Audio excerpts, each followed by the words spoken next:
So from the top court, we're getting a big breaking update where Supreme Court has paved the way for the Uniform Civil Court, where Supreme Court has issued a notice to the MHA and the Law Ministry on a petition asking for uniformity in law matters such as divorce, alimony and maintenance, irrespective of religion. Supreme Court has agreed to consider the petition seeking a uniform code for divorce cases across all regions. We have Nalini with us, joining us for more updates on this. How big and significant is this? Because the Prime Minister time and again has been propagating the Uniform Civil Code, and this becomes all the way much closer to realizing that dream. Nalini, can you give us the update? What has the top court said?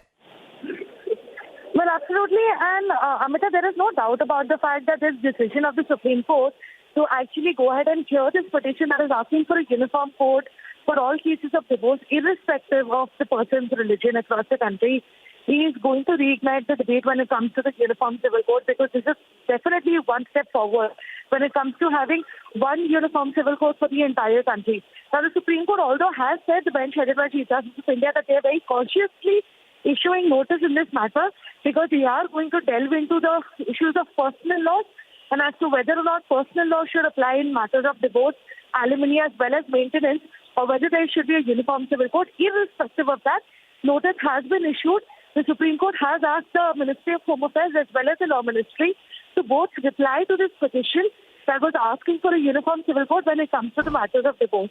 Now, it remains to be seen whether or not the union government will agree for a uniform civil code, because in case they do, then the path will be paved for a UCC in the near future, with the Supreme Court agreeing to take up this matter for further hearing. So what exactly would be the objective of this, even if the Supreme Court has agreed to hear on this petition, Nalini? Because certainly to address discrimination that is being done against the vulnerable groups harmony in different cultural and religious practices. Is that what the Supreme Court is aiming for?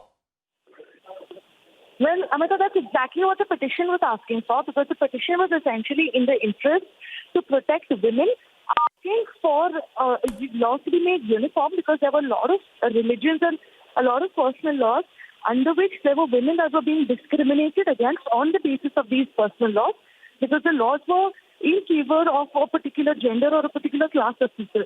So in regard to that, this PIL was filed by Ashwini Kumar Upadhyay, asking for a uniform code, especially in cases of divorce, so that women as a weaker section could be protected by the court by informing uniform code when it comes to the matters of divorce, maintenance or alimony. So in that regard, after hearing arguments as to whether or not this petition should be entertained, the Supreme Court has decided that they are going to delve into the issue. They are going to be hearing further arguments, but only after the Ministry of Home Affairs and all right, Nalini, stay on with us.